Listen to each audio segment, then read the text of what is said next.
ಹಾಲಿ ಸಂಸದ ಪ್ರತಾಪ್ ಸಿಂಹ ಅವರ ಬದಲಿಗೆ ಮೈಸೂರಿನಲ್ಲಿ ರಾಜವಂಶಸ್ಥ ಯದುವೀರ್ ಒಡೆಯರ್ ಅವರಿಗೆ ಅಭ್ಯರ್ಥಿ ಅಂತೇಳಿ ಘೋಷಣೆ ಮಾಡಿ ಬಿಜೆಪಿ ಮಾಸ್ಟರ್ ಪ್ಲಾನ್ ಅನ್ನು ಮಾಡಿತ್ತು. ಹೊಸ ಬೆಳವಣಿಗೆ ಕಂಡು ಬಂದಿತ್ತು. ಆ ಮೂಲಕ ಅರಮನೆ ನಗರಿಯಲ್ಲಿ ತಂತ್ರಗಾರಿಕೆಯನ್ನು ಮಾಡಿತ್ತು ಬಿಜೆಪಿ. ಈಗ ಈ ತಂತ್ರಗಾರಿಕೆಯನ್ನು ಬದಲಾವಣೆ ಮಾಡೋದಕ್ಕೆ ಕಾಂಗ್ರೆಸ್ ಕೂಡ ಮುಂದಾಗ್ತಾ ಇದೆ. ಬಿಜೆಪಿಯ ಒಕ್ಕಲಿಗ ಮುಖಂಡನಿಗೆ ಗಾಳ ಹಾಕಿರುವಂಥ ಕಾಂಗ್ರೆಸ್ ಪಾಳೆಯ ಮಾಜಿ ಶಾಸಕ ವಾಸು ಪುತ್ರ ಕವೀಶ್ ಗೌಡ ಅವರಿಗೆ ಕಾಂಗ್ರೆಸ್ ಗಾಳ ಹಾಕಿದ್ದಂತೆ ಒಕ್ಕಲಿಗ ಹಾಗೂ ಅಹಿಂದ ಮತವನ್ನು ಒಗ್ಗೂಡಿಸಲು ಕೈಪಡೆ ಮಾಸ್ಟರ್ ಪ್ಲಾನ್ ಅನ್ನು ಮಾಡಿಕೊಂಡಿದೆ. ಚಾಮುಂಡೇಶ್ವರಿ ಕ್ಷೇತ್ರದಲ್ಲಿ ಬಿಜೆಪಿಯಿಂದ ಸ್ಪರ್ಧೆ ಮಾಡಿದ್ದಂಥ ಕವೀಶ್ ಗೌಡ ಅವರಿಗೆ ಗಾಳ ಹಾಕೋದಕ್ಕೆ ಮುಂದಾಗ್ತಾ ಇದೆ ಕಾಂಗ್ರೆಸ್ ಪಾಳೆಯ. ತಂತ್ರಕ್ಕೆ ಪ್ರತಿತಂತ್ರ ಅಂತ ಹೇಳ್ತೀವಲ್ಲ, ಅದೇ ರೀತಿಯಾಗಿ ಯದುವೀರ್ ಒಡೆಯರ್ ಅವರು ಅಭ್ಯರ್ಥಿ ಅಂತೇಳಿ ಘೋಷಣೆ ಮಾಡಿದ ಬೆನ್ನಲ್ಲೇ ಅಲರ್ಟ್ ಆಗಿರುವಂಥ ಕಾಂಗ್ರೆಸ್ ಪಾಳೆಯ ಮೈಸೂರಿನಲ್ಲಿ ಒಬ್ಬ ಪ್ರಬಲ ಅಭ್ಯರ್ಥಿಯನ್ನು ಕಣಕ್ಕಿಳಿಸೋದಕ್ಕೆ ಚಿಂತನೆಯನ್ನು ನಡೆಸಿದ್ದು, ಅದರಲ್ಲೂ ಬಿಜೆಪಿಯ ಒಕ್ಕಲಿಗ ಮುಖಂಡ ಆಗಿರುವಂಥ ವಾಸು ಅವರ ಪುತ್ರ, ಮಾಜಿ ಶಾಸಕರ ಪುತ್ರನಿಗೆ ಈಗ ಗಾಳ ಹಾಕಿದ್ದಾರೆ. ಮತ್ತಷ್ಟು ಮಾಹಿತಿಯನ್ನು ಕೊಡೋದಕ್ಕೆ ನಮ್ಮ ಮೈಸೂರು ಪ್ರತಿನಿಧಿ ವಿನೋದ್ ಈಗ ಲೈವ್ನಲ್ಲಿ ಜಾಯ್ನ್ ಆಗಿದ್ದಾರೆ. ವಿನೋದ್, ಬಿಜೆಪಿಯ ಪ್ಲಾನ್ಗೆ ಕಾಂಗ್ರೆಸ್ ಮಾಸ್ಟರ್ ಪ್ಲಾನ್ ಅನ್ನು ಮಾಡ್ತಾ ಇದೆ, ವರ್ಕೌಟ್ ಆಗುತ್ತಾ ಇದು?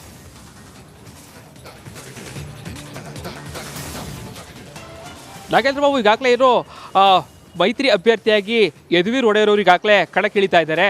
ಕಾಂಗ್ರೆಸ್ ಕೂಡ ತನ್ನ ತಂತ್ರಗಾರಿಕೆಯನ್ನು ಬದಲಾವಣೆ ಮಾಡಿಕೊಂಡಿದೆ.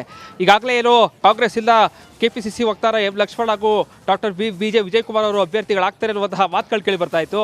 ಯಾವಾಗ ಪ್ರತಾಪ್ ಸಿಂಹ ಅವರಿಗೆ ಟಿಕೆಟ್ ಮಿಸ್ ಆಯಿತು, ಪ್ರಭಾವಿ ಒಕ್ಕಲಿಗ ಮುಖಂಡರಿಗೆ ಈಗ ಏನು ಕಾಂಗ್ರೆಸ್ಗೆ ಗಾಳವನ್ನು ಹಾಕಿರುವಂಥದ್ದು. ಭಾಳ ಪ್ರಮುಖವಾಗಿ ಈ ಮೈಸೂರು ಕೊಡಗು ಕ್ಷೇತ್ರ ಒಕ್ಕಲಿಗರ ಅತಿ ಹೆಚ್ಚು ಮತಗಳನ್ನು ಹೊಂದಿರುವಂತಹ ಕ್ಷೇತ್ರ ಆಗಿದೆ. ಸೊ ಹೀಗಾಗಿ ಒಕ್ಕಲಿಗ ಮುಖಂಡರಿಗೆ ಏನು ಟಿಕೆಟ್ ಎಲ್ಲ ಕೊಡಬೇಕು ಅಂತೇಳಿ ಈಗಾಗಲೇ ಕಾಂಗ್ರೆಸ್ ತನ್ನ ತಂತ್ರಗಾರಿಕೆಯೆಲ್ಲ ಬದಲಾವಣೆ ಮಾಡ್ಕೊಳ್ತಾ ಇದೆ. ಈ ಹಿನ್ನೆ ಏನು ಮಾಜಿ ಶಾಸಕ ವಾಸು ಅವರು ಈಗಾಗಲೇ ಕಳೆದ ವಾರ ನಿಧನರಾಗಿದ್ದಾರೆ. ಅವರ ಪುತ್ರ ಬಿಜೆಪಿಯಲ್ಲಿ ಗುರುತಿಸಿಕೊಂಡಿದ್ದಾರೆ. ಜೊತೆಗೆ ಕಳೆದ ವಿಧಾನಸಭಾ ಚುನಾವಣೆಯಲ್ಲಿ ಚಾಮುಂಡೇಶ್ವರಿ ಕ್ಷೇತ್ರದಿಂದ 50,000ಕ್ಕೂ ಹೆಚ್ಚು ಮತಗಳನ್ನು ಪಡ್ಕೊಂಡಿದ್ದರು.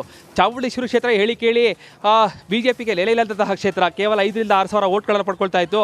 50,000 ಮತವನ್ನು ಪಡೆದ ಮೂಲಕವಾಗಿ ಸಾಕಷ್ಟು ಪ್ರಭಾವಿ ತನವನ್ನು ಬೆಳೆಸ್ಕೊಂಡಿದ್ರು. ಸೊ ಹೀಗಾಗಿ ವಾಸು ಅವರು ಕೂಡ ಕಾಂಗ್ರೆಸ್ನಲ್ಲೇ ಕೊನೆಯವರೆಗೂ ಕೂಡ ಇದ್ದರು. ಸೊ ಹೀಗಾಗಿ ಅವರ ಪುತ್ರನಿಗೆ ಈಗಾಗಲೇ ಕಾಂಗ್ರೆಸ್ನ ಮುಖಂಡರು ಪಕ್ಷಕ್ಕೆ ಕರೆದುಕೊಂಡು ಬಂದು ಅವರಿಗೆ ಟಿಕೆಟ್ ಕೊಡಿಸಿ ಯದುವೀರ್ ಒಡೆಯವರಿಗೆ ಟಕ್ಕರ್ ಕೊಡೋದಕ್ಕೆ ಈಗಾಗಲೇ ಸಾಕಷ್ಟು ಪ್ಲ್ಯಾನ್ಗಳನ್ನ ಮಾಡ್ಕೊಳ್ತಾ ಇದ್ದಾರೆ. ಈ ತಂತ್ರಗಾರಿಕೆ ಇವತ್ತಿಗೆ ವರ್ಕೌಟ್ ಆಗುತ್ತಾ ಅಂತ ಹೇಳೋದಕ್ಕೆ ಸಾಧ್ಯ ಆಗೋದಿಲ್ಲ. ಯಾಕಂತಂದರೆ ಒಕ್ಕಲಿಗ ಮತಗಳು ಜೊತೆಗೆ ಹಿಂದುಳಿದ ಮತಗಳೆಲ್ಲ ಕ್ರೋಢೀಕರಣ ಮಾಡಿ ಮೈಸೂರು ಹೇಳಿ ಕೇಳಿ CM ಅವರ ಸ್ವಕ್ಷೇತ್ರ ಆಗಿದೆ. CM ಅವರ ಸ್ವಕ್ಷೇತ್ರವೆಲ್ಲ ಗೆಲ್ಲೇಬೇಕು ಅಂತೇಳಿ ಸಿದ್ದರಾಮಯ್ಯರು ಕೂಡ ಒಂದಷ್ಟು ಪ್ಲ್ಯಾನ್ಗಳನ್ನು ಮಾಡ್ಕೊಂಡಿದ್ದಾರೆ. ಸೊ ಹೀಗಾಗಿ ಈ ಒಂದು ತಂತ್ರಗಾರಿಕೆಗೆ ವಾಸು ಅವರ ಪುತ್ರ ಒಪ್ಕೊಂಡು ಕಾಂಗ್ರೆಸ್ಗೆ ಬರ್ತಾರೆ ಅನ್ನೋದಕ್ಕೆ ಈಗ ಸಾಕಷ್ಟು ಪ್ರಶ್ನೆಗಳಾಗ್ತಾ ಇದೆ. ಒಂದಂತೂ ಸತ್ಯ, ಈಗಾಗಲೇ ಕಾಂಗ್ರೆಸ್ನ ಕೆಲ ಮುಖಂಡರು ಕೂಡ ವಾಸು ಅವರ ಪುತ್ರರನ್ನು ಸಂಪರ್ಕಿಸಿ ಪಕ್ಷಕ್ಕೆ ಬರುವಂತೆ ಆಹ್ವಾನ ಕೂಡ ಕೊಡ್ತಾ ಇದ್ದಾರೆ. ಇದಕ್ಕೆ ವಾಸು ಅವರ ಪುತ್ರ ಕೂಡ ಒಂದು ರೀತಿ ಯಾವ ರೀತಿಯಾದಂಥ ಉತ್ತರವನ್ನು ಕೊಡ್ತಾರೆ. ಜೊತೆಗೆ ಮುಂದಿನ ದಿನಗಳಲ್ಲಿ ಇದು ಯಾವ ಹಂತಕ್ಕೆ ಹೋಗುತ್ತೆ, ಜೊತೆಗೆ ಸಿದ್ದರಾಮಯ್ಯವರು ನಾಳೆ ಮೈಸೂರಿಗೆ ಬರ್ತಾರ ಕಾರಣಕ್ಕಾಗಿ ಸಾಕಷ್ಟು ಕುತೂಹಲ ಮೂಡಿಸ್ತಾ ಇದೆ. ಒಂದು ವೇಳೆ ಅವರು ಕಾಂಗ್ರೆಸ್ ಅಭ್ಯರ್ಥಿ ಆಗಿದ್ದೇ ಆದಲ್ಲಿ ಮೈಸೂರು ಒಂದು ರೀತಿ ಹೈ ವೋಲ್ಟೇಜ್ ಕ್ಷೇತ್ರ ಆಗೋದಲ್ಲಿ ಯಾವುದೇ ರೀತಿಯಾದಂತಹ ಅನುಮಾನ ಇಲ್ಲ ನಾಗೇಂದ್ರ ಬಾಬು. ಓಕೆ.